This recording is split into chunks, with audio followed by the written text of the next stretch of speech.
En Baleares se vive una doble excepcionalidad.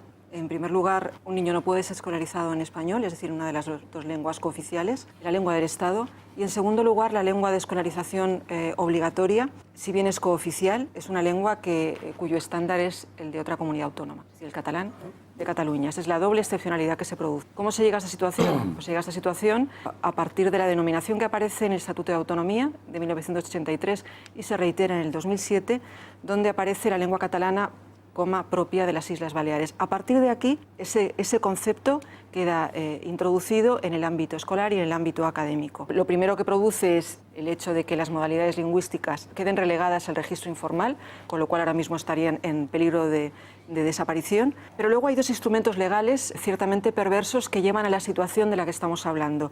En primer lugar, la Ley de Normalización Lingüística del año 1986, que lo que pretende es que el catalán, ahora ya catalán, aparentemente relegado durante décadas del ámbito público, vuelva al ámbito público. Y dentro del ámbito público, el más importante, aparte del de la administración, sería el ámbito escolar. Para eso se aprobará lo que se llama el Decreto de Mínimos en 1997, que lo que establece es que al menos el 50% de la educación se dé en catalán.